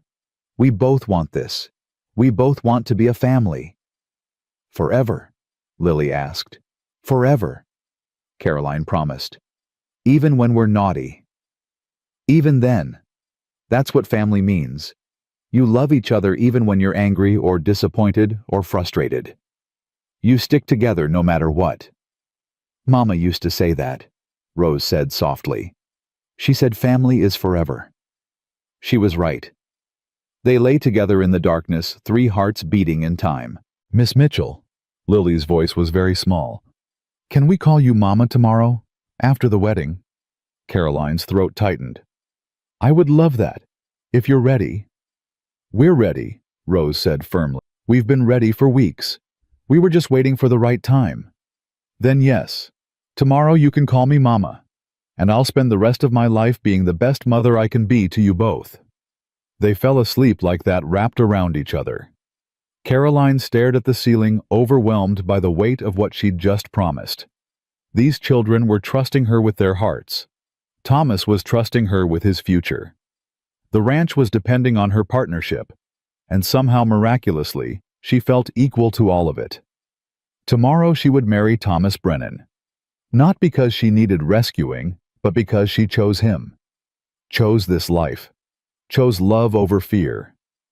Tomorrow, her real life would begin. Caroline woke to sunlight streaming through her window and two little girls bouncing on her bed. "It's your wedding day. It's your wedding day," they chanted in unison. She couldn't help but laugh, pulling them down into a hug. "Good morning to you too." "Papa's been up for hours," Rose reported. "He's wearing his good suit and he keeps checking his pocket for the ring." "He looks handsome," Lily added, "but nervous. He asked us 3 times if we thought you'd really go through with it." Caroline's heart squeezed. "Did you tell him yes?" "We told him you promised, and you keep your promises." "That's right, I do." She threw back the covers. "Now let's get ready. We have a wedding to prepare for." The next 2 hours were a whirlwind of washing, dressing, and fixing hair. Caroline helped the twins into their matching blue dresses, the same ones they'd worn when Thomas first brought her home, but carefully altered to fit their growing bodies. She braided their hair and wove in the wildflowers they'd picked earlier just as promised. Then she turned to her own dress. The cream-colored fabric was simple, but elegant, fitted at the bodice and flowing to the floor. She'd sewn tiny flowers along the hem in thread she'd dyed herself using wild indigo. Her hands trembled as she buttoned it. "You look like a princess," Rose breathed. "Better than a princess," Lily corrected. "You look like our mama." Caroline knelt before them, careful of her dress. "I want you both to know something. I can never replace your first mama. She'll always be special. But I promise to love you with my whole heart for as long as I live." Both girls threw their arms around her neck. "We know," Rose whispered. "We love you too." A knock on the door startled them. Mrs. Hodgson from the neighboring ranch poked her head in. "Everyone's waiting, dear. The Reverend's here, and your groom looks like he's about to jump out of his skin." Caroline smoothed her dress and took a deep breath. "I'm ready." Mrs. Hodgson's eyes filled with tears. "Oh, honey, you look beautiful. That man of yours is a lucky fellow." "I'm the lucky one." They walked together through the house and out to the yard, where Thomas had set up chairs borrowed from half the county. Neighbors and ranchers filled every seat. Even Mr. Aldridge had come, though he looked skeptical. But Caroline only saw Thomas. He stood beneath an arch the ranch hands had built, decorated with pine boughs and more wildflowers. He wore a black suit she'd never seen before, must have been his wedding suit from when he married Becca. But his face was all present, all focused on Caroline, with such love it took her breath away. The twins walked ahead, scattering flower petals. Caroline followed on Mrs. Hodgson's arm, since she had no father to give her away. When she reached Thomas, he took her hands and she felt him shaking. "You came," he whispered. "Did you think I wouldn't?" "Part of me worried this was too good to be true." "It's real. I'm real. This is happening." The Reverend cleared his throat. "Dearly beloved, we are gathered here today." Caroline barely heard the words. She was too focused on Thomas, on the way he looked at her, like she was the answer to every prayer he'd ever whispered in the dark. "Do you, Thomas James Brennan, take this woman to be your lawfully wedded wife, to have and to hold from this day forward for better or worse, for richer or poorer, in sickness and in health, until death do you part?" "I do." His voice was strong and sure. "And do you, Caroline Elizabeth Mitchell, take this man to be your lawfully wedded husband, to have and to hold from this day forward for better or worse, for richer or poorer. In sickness and in health until death do you part. Caroline thought about the train station 4 months ago, about standing in the snow in a ruined wedding dress with nowhere to go, about the desperate man with 2 shivering daughters who'd offered her a chance. "I do," she said clearly. Thomas slipped a simple gold band on her finger. She recognized it immediately. It had been Becca's. He'd shown it to her weeks ago, asking if she'd mind wearing his first wife's ring. "It's not about replacing her," he'd said. "It's about honoring what she built and continuing it. This ring represents family, love, commitment, everything she stood for, and everything we're building together." Caroline had been touched beyond words. Now, feeling the warm metal on her finger, she felt connected to something larger than herself. To the woman who'd loved this man first, who'd given birth to those precious girls, who'd built this ranch from nothing. "I now pronounce you husband and wife. Thomas, you may kiss your bride." He cupped her face in both hands and kissed her softly, reverently, while everyone cheered. The twins rushed forward, wrapping their arms around both their parents' legs. "We're a family now," Rose announced to the crowd. A real, forever family. The celebration lasted into the evening. Mrs. Hodgson and the other ranch women had prepared a feast. There was music and dancing and more joy than Caroline had ever experienced. "Mrs. Brennan," Thomas murmured, pulling her close for a dance. "How does it feel?" "Right. It feels right. No regrets. Not a single one." She rested her head on his chest, hearing his heartbeat. My only regret is that I didn't meet you years ago. Maybe we both needed to become who we are first. Maybe the timing is perfect exactly as it is." He kissed the top of her head. "Wise woman. I have my moments." As the sun set, casting everything in golden light, Caroline looked around at the people who'd come to celebrate with them. Not all of them approved, she could see that in some faces, but most seemed genuinely happy. Even Mrs. Palmer was smiling. Mr. Aldridge approached as the dancing slowed. "Mrs. Brennan, congratulations." "Thank you, Mr. Aldridge. I admit I had my doubts about this match, but seeing you with those children, seeing how you've transformed this ranch..." He paused. "Perhaps I was wrong about Eastern women." "Perhaps you were wrong about me specifically," Caroline corrected gently. "I can't speak for all Eastern women, but I can tell you that strength isn't about where you're born. It's about what you choose to endure." He studied her face, then nodded. "You'll do well here, Mrs. Brennan. You've got backbone." After he walked away, Thomas laughed. "That's the closest thing to an apology you'll ever get from him." "I'll take it." The twins were asleep on blankets near the house, exhausted from excitement.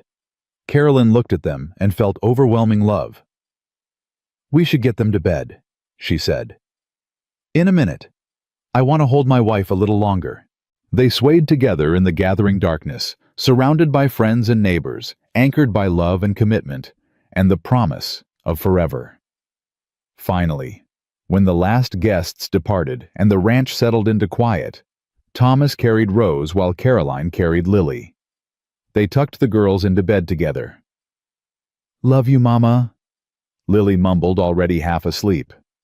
"Love you, Papa," Rose added. "We love you both," Thomas and Caroline said together. In their own room, Thomas's room that was now theirs, Caroline stood by the window looking out at the ranch she now called home. Thomas came up behind her, wrapped his arms around her waist. "What are you thinking?" "That 4 months ago I thought my life was over, and now it's just beginning." "Regret saying yes to me?" She turned in his arms. "Never. You gave me everything I didn't know I needed.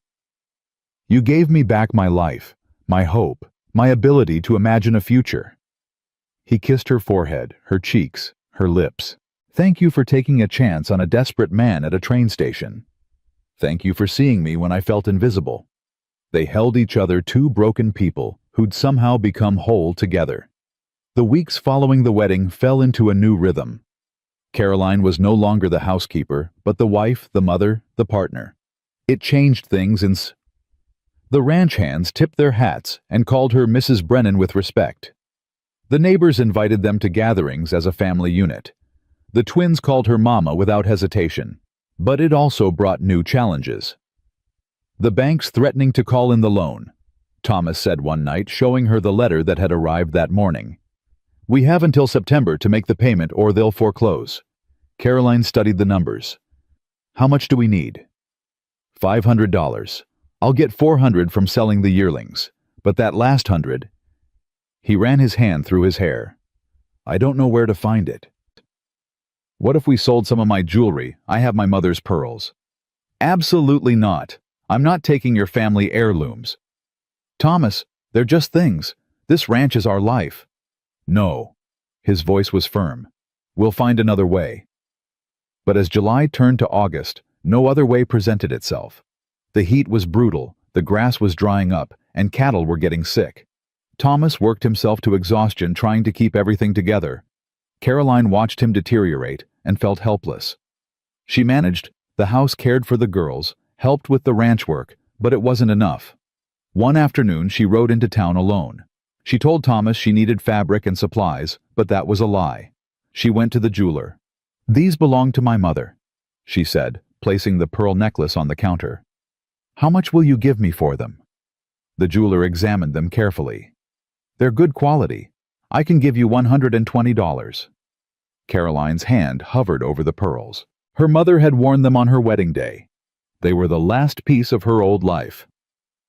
"I'll take it," she said. That night she placed the money in front of Thomas at dinner. His face went white. "Where did you get this?" "I sold my mother's pearls." "Caroline, no, no." He pushed the money back. "I told you not to. And I didn't listen. This ranch is worth more than jewelry. Our family is worth more than sentiment." She met his eyes.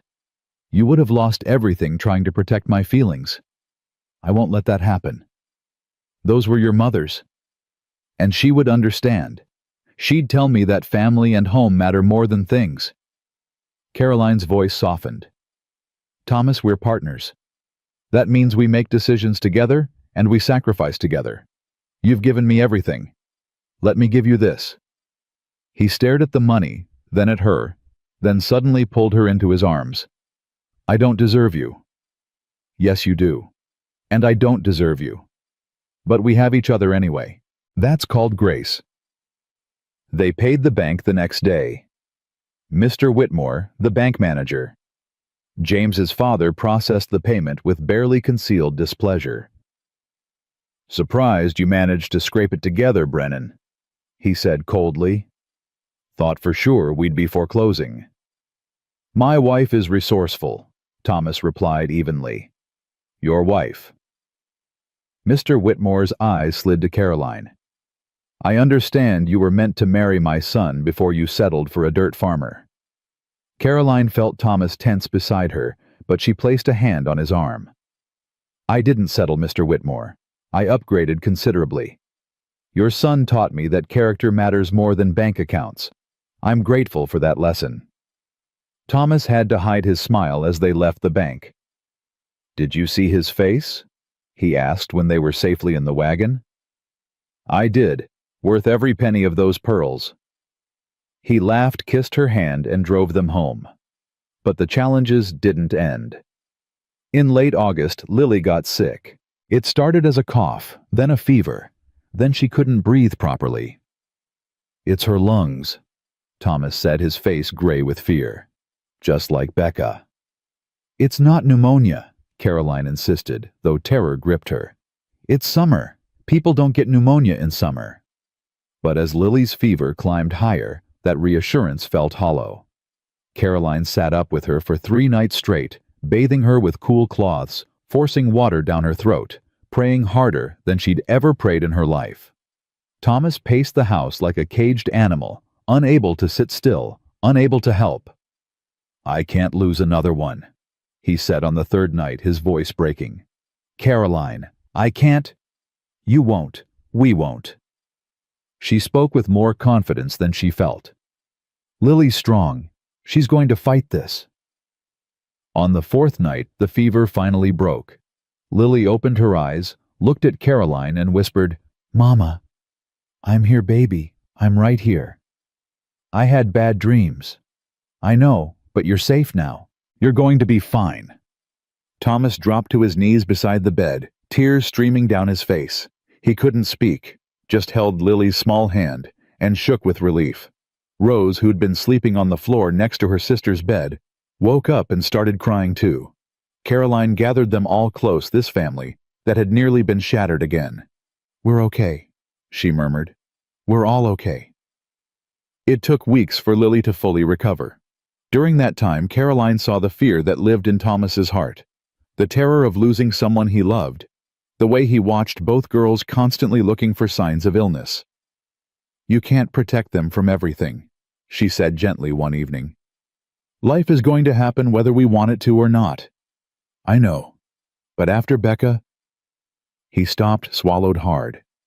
"I keep expecting tragedy, waiting for the other shoe to drop. Then let me carry some of that fear. You don't have to bear it alone anymore." He pulled her close, buried his face in her hair. "How did I get so lucky?" "We both got lucky. We found each other when we needed it most." September arrived with cooler weather and the relief of having made the loan payment. The ranch was secure for another year. The cattle were healthy. The girls were thriving. One evening, Caroline realized she'd missed her monthly courses. Then she realized she'd missed them twice. She stood in the kitchen, hands on her flat stomach, barely able to breathe. A baby. She was carrying Thomas's baby. The thought filled her with equal parts joy and terror. What if something went wrong? What if she couldn't carry to term? What if the baby was sick? "Caroline." Thomas came in from evening chores. "You all right? You look pale." "I need to tell you something." He was at her side immediately, hands on her arms. "What's wrong?" "Nothing's wrong. At least I don't think anything's wrong. She took a breath. "I think I'm pregnant." Thomas froze. "Pregnant? I've missed 2 courses, and I've been feeling odd in the mornings. I think—" Her voice broke. "Thomas, we're going to have a baby." He stared at her for a long moment, then a smile spread across his face. "A baby? Are you happy? I know you said after the twins that Becca couldn't—" "Happy." He lifted her off her feet, spinning her around. "Caroline, I'm beyond happy. He set her down carefully, hands immediately going to her stomach. "Are you sure?" "Fairly sure. I should see the doctor to confirm, but we'll go tomorrow, first thing." He was grinning like a boy. "A baby. Our baby." "You're not worried?" Terrified, but also thrilled.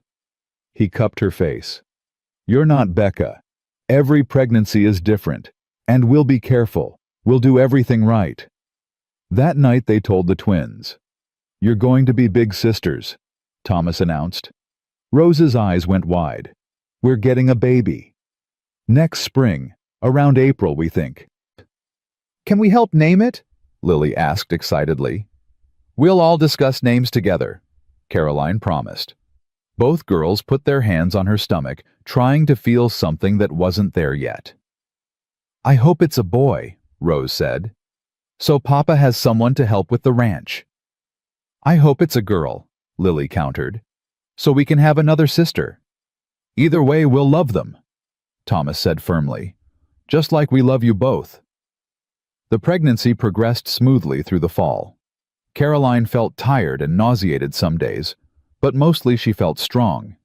She continued working, though Thomas tried to make her rest more. "I'm pregnant, not dying," she'd remind him when he fussed. "I know, but I worry." "Then worry while I work. The ranch doesn't stop for pregnancy."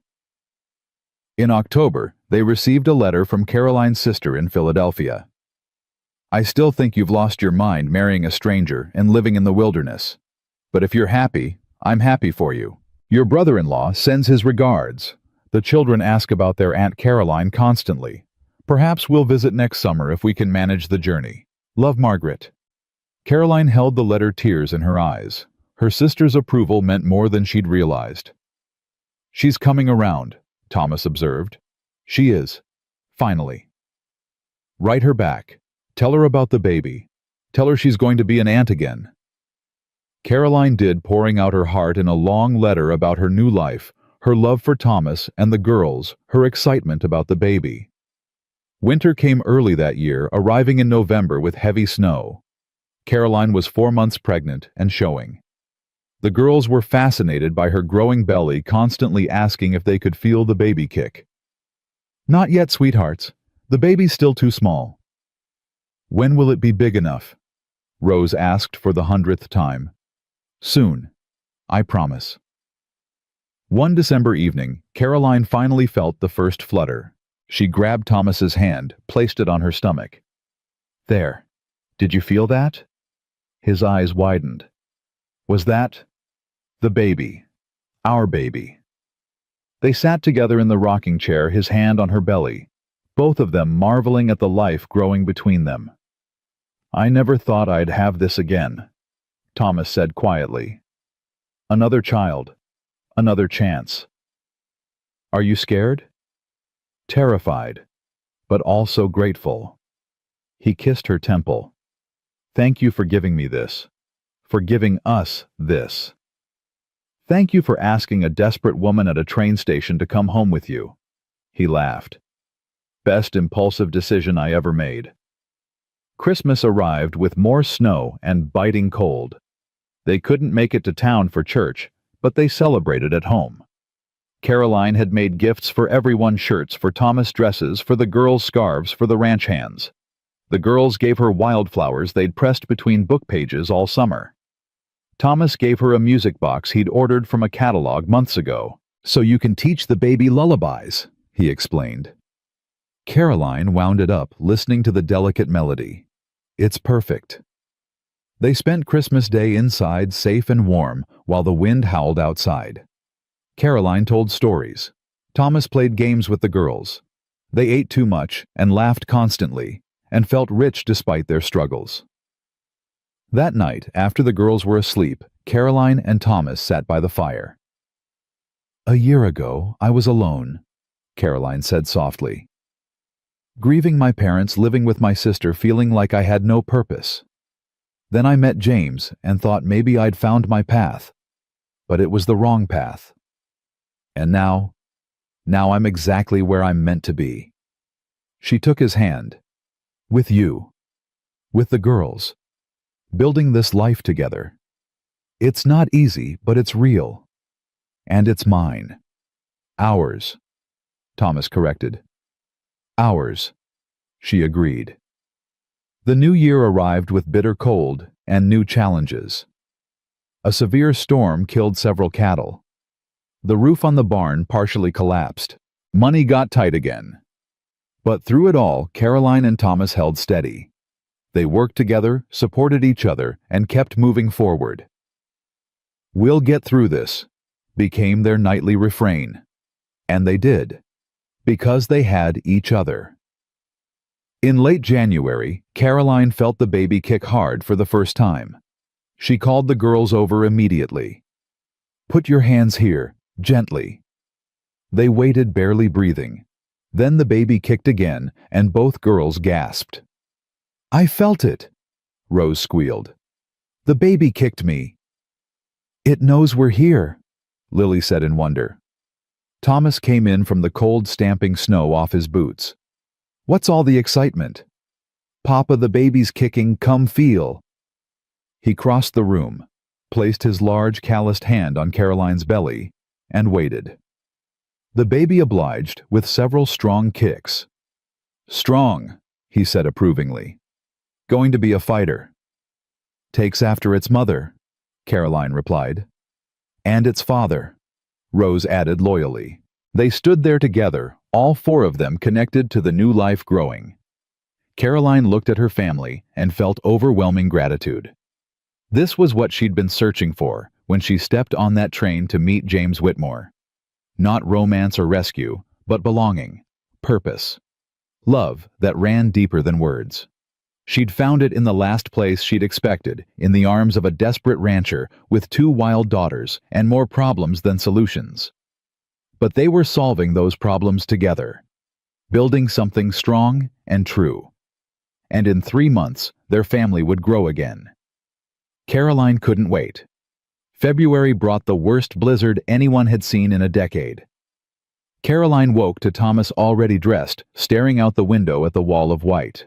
"How bad?" she asked, struggling to sit up at 7 months pregnant. "Bad. Can't see the barn. Wind strong enough to knock a man down." He turned to her, worry creasing his face.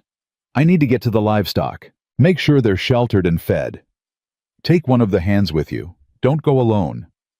They're already out there. Been working since before dawn." He came to the bed, kissed her forehead. "Stay inside. Keep the girls inside. Keep the fires going. I'll be back as soon as I can. Thomas." "I know. I'll be careful." He left before she could argue further. Caroline dressed slowly, her belly making everything awkward. The baby had been active all night, as if sensing the storm coming. The girls woke scared, unused to wind that sounded like it would tear the house apart. "Is Papa going to be okay?" Rose asked, pressed against Caroline's side. "Your Papa has survived worse storms than this. He'll be fine." But as morning turned to afternoon, with no sign of Thomas, Caroline's worry grew. She kept the girls busy with lessons and games, but her eyes kept drifting to the window. By evening, she was terrified. "Mrs. Brennan." One of the ranch hands burst through the door covered in ice. "It's the boss. He's hurt." Caroline's blood went cold. "How bad?" "Beam fell on him in the barn, caught his leg. We got him to the bunkhouse, but—" The young man's face was white. "It's bad, ma'am. Real bad." Caroline grabbed her coat. "Girls, stay here. Don't leave the house for any reason. Understand?" "But Mama," Lily started crying. "I need you to be brave. Both of you. Your Papa needs me right now." She knelt, hugged them tight. "I'll be back soon. I promise." The walk to the bunkhouse was brutal. Wind cut through her coat like knives. Snow blinded her. She could barely stay upright, her pregnant body off balance in the gale. Inside the bunkhouse, Thomas lay on a cot, his face gray with pain. His leg was clearly broken, bent at a wrong angle. Blood soaked through his pants. "Caroline." His voice was hoarse. "You shouldn't be out in this." "Hush." She knelt beside him, assessing the damage. The break was bad, probably compound. He needed a doctor, but no doctor could reach them in this storm. "It needs to be set," one of the older hands said quietly, "or he'll lose the leg." Caroline swallowed hard. "Have you set bones before?" "Few times. Mostly horses. Never something this bad on a man." "Talk me through it. I'll help." Thomas grabbed her hand. "Caroline, no. The baby." "The baby is fine. You're not. Now stop arguing and let me help you." What followed was the longest hour of Caroline's life. They gave Thomas whiskey until he was barely conscious. Then she and the ranch hand pulled and twisted and manipulated the broken bone back into alignment while Thomas screamed. When it was finally splinted and wrapped, Thomas had passed out from pain. Caroline sat beside him, shaking her hands covered in his blood. "You did good, Mrs. Brennan," the hand said. "Real good. Saved his leg for certain. He needs to rest. Keep him warm. Keep the wound clean." She stood slowly, her back aching. "I need to get back to the girls." "I'll walk you." By the time she reached the house, Caroline was exhausted. The girls were waiting at the window faces pressed against the glass.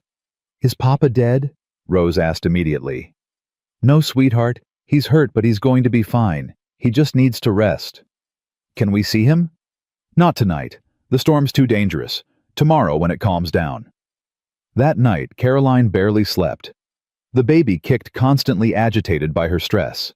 She kept thinking about Thomas lying in that bunkhouse, fevered and in pain. By morning, the storm had passed. Caroline bundled up the girls, and they trudged through waist-deep snow to the bunkhouse. Thomas was awake, feverish but alert. His face lit up when he saw Papa. Both girls tried to climb on the cot. Careful, Caroline warned. His leg is broken. You need to be gentle. They settled on either side of him, holding his hands. You scared us, Rose said accusingly. I scared myself, Thomas admitted. He looked at Caroline. Thank you. For saving my leg. Maybe my life. We're partners, remember? That's what we do. But as the days passed, Caroline realized the true cost of Thomas's injury. He couldn't work, couldn't walk, could barely get out of bed. The ranch fell to her and the hands. At 7 months pregnant, Caroline found herself doing everything: feeding livestock, managing accounts, making decisions about cattle movements and supply orders. The hands looked to her for direction, and she gave it even when she had no idea if she was making the right choices. You're killing yourself, Thomas said one evening, watching her collapse into a chair after 16 hours of work. Someone has to keep things running. Not you, not in your condition. Who else, Thomas? We can't afford to hire more help. The hands are doing double duty as it is. I'm the only one left. You're going to hurt yourself, hurt the baby. I'm being careful. You're exhausted. Look at yourself. Caroline looked down at her swollen ankles, her hands red and raw from work, her dress stained with mud and worse. She looked like she felt stretched beyond her limits. What choice do I have? Her voice broke. If I don't do it, we lose everything. All the work we've done, all the sacrifices, it'll be for nothing. Thomas tried to sit up, winced. Caroline. No, you rest, heal, let me handle this. She stood, swayed slightly. I can do this. I have to do this. But 3 days later, Caroline collapsed in the barn. One of the hands found her unconscious in the hay and carried her back to the house. When she woke, Thomas was beside her bed, his face white with terror. How long? She asked groggily. 2 hours. You've been out for 2 hours. Caroline, what were you thinking? I was thinking about keeping food on our table and a roof over our heads, not at the cost of your life, or our baby's life. She sat up slowly, felt the baby move. The baby's fine. This time. But what about next time? What if you'd fallen differently? What if... He couldn't finish. Caroline saw real fear in his eyes. Not just worry, but the kind of terror that came from having already lost someone he loved. I'm sorry, she whispered. I'm trying so hard to hold everything together and I'm not enough. You're more than enough. You're everything, but you're not invincible. He reached for her hand. We need help. Real help. We can't afford... We'll figure it out. But I can't watch you work yourself to death. I won't lose you like I lost Becca. The next morning, despite Caroline's protests, Thomas had one of the hands ride to the neighboring ranch. By evening, help had arrived. Mr. Aldridge himself showed up with 2 of his sons. Heard Brennan broke his leg, he said gruffly to Caroline. Figured you could use help until he's back on his feet. Mr. Aldridge? I don't know what to say. Don't say anything. Just point my boys where they're needed. He looked at her pregnant belly. And you get inside and rest before you kill yourself and that baby trying to be a hero. For the next month, the Aldridge boys worked the Brennan ranch alongside the regular hands. Other neighbors brought food. Mrs. Palmer organized the town women to take turns helping with cooking and cleaning and watching the twins.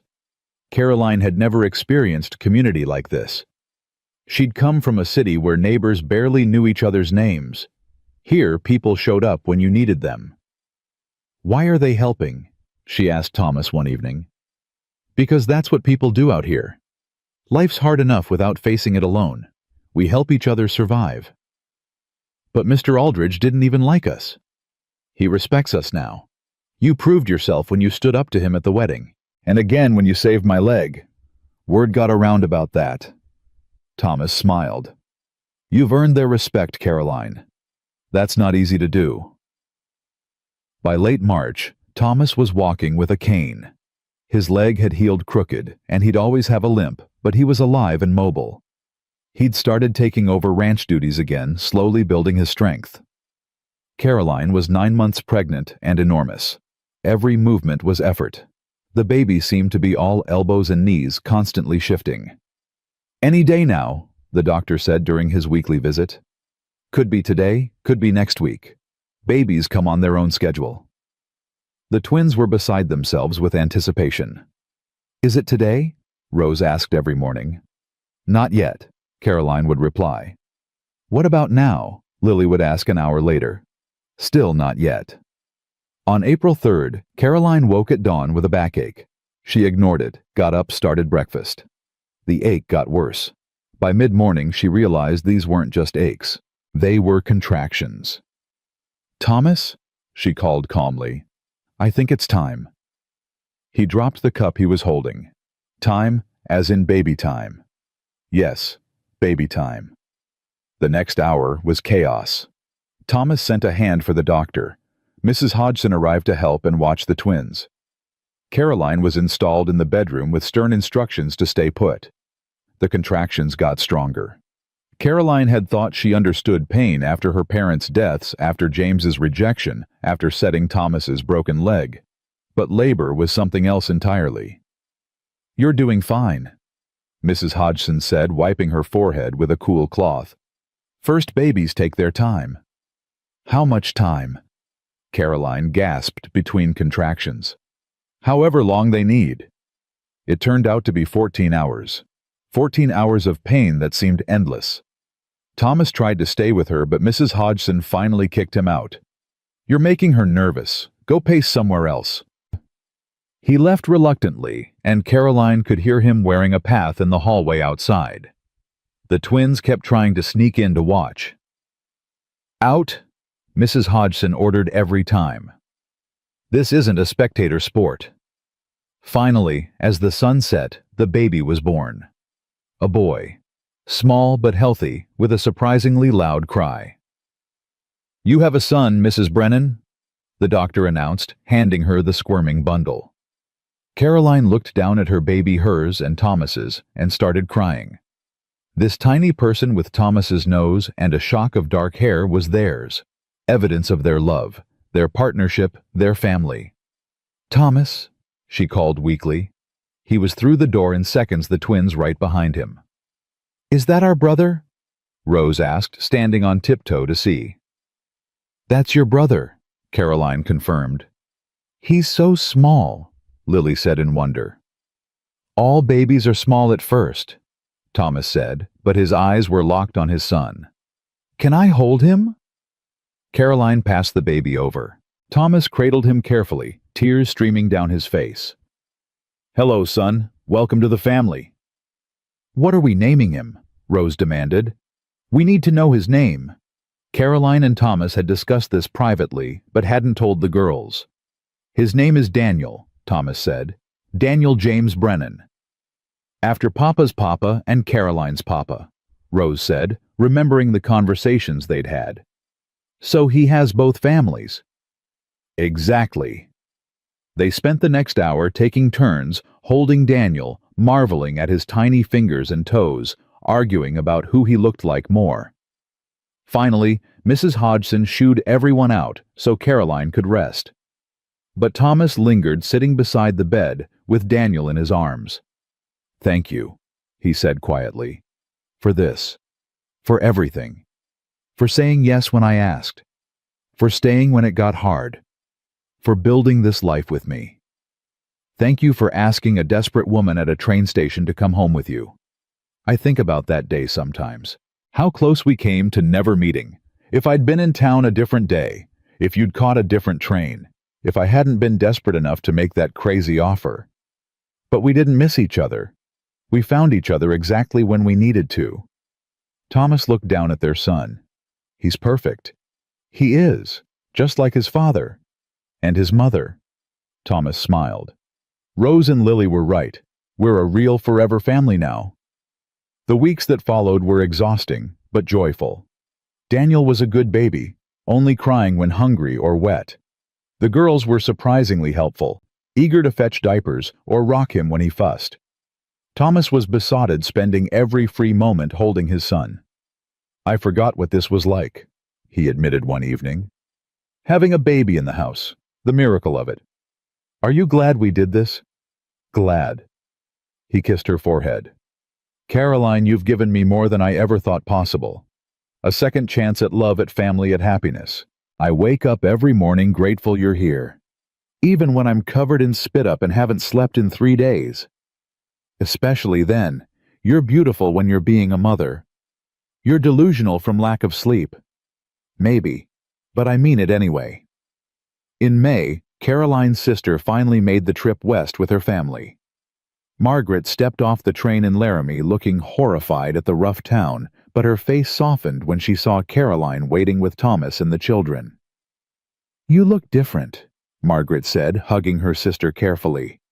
"I am different. Better, I think." Margaret studied her face. "You look happy." "I am happy." "Then I was wrong. I'm sorry I doubted you." The two families spent a week together. Margaret's children played with Rose and Lily. Her husband discussed ranching with Thomas. And late at night, Caroline and Margaret talked like they hadn't in years. "I thought you were running away," Margaret admitted. "After Mother and Father died after living with us felt like charity, I thought you were just desperate to escape." "Maybe I was. But I wasn't running away. I was running towards something. I just didn't know it yet. And this man, Thomas, he treats you well. He treats me like I matter, like I'm essential, like he can't imagine his life without me. That's how it should be." Before Margaret left, she pulled Caroline aside. "I judged you, thought you were making a mistake, but I was wrong." She squeezed Caroline's hands. "You found something real here, something I'm almost envious of. You have a good life too." "I do. But it's safe and predictable. Yours is an adventure. You took a risk and it paid off." After Margaret's family departed, Caroline found Thomas on the porch, Daniel asleep against his chest. "Your sister approves," he observed. "Finally. Only took her a year." "Does it matter?" "Her approval." Caroline considered. "It matters less than it would have once. I know I made the right choice. I don't need her validation, but it's nice to have it anyway." Summer passed in a blur of work and family. Thomas's leg healed enough that he could handle most ranch duties again, though he'd always walk with that limp. Caroline managed the household and cared for Daniel, while the girls helped enthusiastically with everything. In August, exactly 1 year after their wedding, Thomas surprised Caroline with a picnic by the creek. "The girls are with Mrs. Hodgson for the afternoon. Daniel's asleep. It's just us." They spread a blanket under the cottonwoods. Caroline leaned against Thomas, watching the water flow past. "1 year," she said softly. "Best year of my life. Well, second best. The year I met Becca was pretty good too." Caroline smiled. "I'm glad you can say that. That you can love her memory and love me too. They're different loves. Becca was my youth, my first everything. You're my second chance, my future, my partnership." He kissed her hair. "I needed both to become who I am." "Do you think she'd approve of us?" "I think she'd be glad her girls are happy. That Daniel exists. That I found someone to build a life with." He was quiet for a moment. "Sometimes I dream about her. She's always smiling. I think she'd like you. I wish I could have known her." "You do know her. She's in Rose's stubbornness and Lily's sweetness. She's in the quilts on our beds and the recipes Mrs. Hodgson uses. She's part of this family always." They sat in comfortable silence, two people who'd found each other against impossible odds. "Do you ever think about James?" Thomas asked. "Wonder what your life would have been like." "Sometimes, but not with regret. He would have given me comfort and security, but not partnership. Not real love." She turned to face him. "You gave me everything I needed, even though I didn't know I needed it. You gave me back my life. You gave my daughters a mother. You gave me hope." As they packed up to return home, Caroline looked back at the creek where they'd had that first family picnic over a year ago. So much had changed since then. She'd been a nervous new housekeeper, terrified of making mistakes. Now she was a wife, a mother, a rancher's partner. That evening, the whole family sat together for dinner. Rose and Lily chattered about their day. Daniel cooed from his basket. Thomas caught Caroline's eye across the table and smiled. This was what she'd been searching for in all those letters to James. Not romance or rescue, but belonging. A place where she mattered, where her presence made a difference, where she was loved not for what she could provide, but for who she was. After the children were in bed, Caroline stood at the window, looking out at the ranch she now called home. Thomas came up behind her, wrapped his arms around her waist. "What are you thinking about?" "That train station. Standing there in the snow with nowhere to go and nothing left. Feeling like my life was over. And now? Now I know it was just beginning." She turned in his arms. "You asked me to come with you because your twins needed a mother. But you gave me something more valuable." "What's that?" "You gave me myself, my strength, my purpose, my family." She kissed him softly. "You gave me home." "You gave me the same," he whispered against her lips. They stood there holding each other, two people who'd been broken and lost, who'd found healing in the most unexpected place. Outside, snow began to fall, the first snow of the season, marking the approach of their second winter together. But inside the Brennan Ranch house, everything was warm and bright and full of love. Caroline thought about the girl she'd been 18 months ago, desperate and abandoned at a train station. That girl had thought her life was ending. She couldn't have imagined that she was actually stepping into her real life. That a desperate man with two shivering daughters would become her whole world. Rose appeared in the doorway, rubbing her eyes. "Mama, I had a bad dream." "Come here, sweetheart." Caroline held out her arms. Rose climbed up between them. "I dreamed you went away." "I'm not going anywhere. None of us are. We're all staying right here together. Forever." "Forever," Caroline and Thomas said together. And they meant it. Because sometimes the life you plan isn't the life you're meant to live. Sometimes you have to lose everything to find what you really need. Sometimes a desperate offer at a train station becomes the door to everything you never knew you wanted. Caroline had come west to marry a man she'd never met, seeking security and escape from grief. Instead, she'd found a man who saw her strength. Daughters who needed her love, and a life that challenged her to become more than she'd ever thought possible. She'd found home in the arms of a widowed rancher who'd had the courage to ask a rejected bride to take a chance on him. And she'd spent every day since then grateful she'd said yes.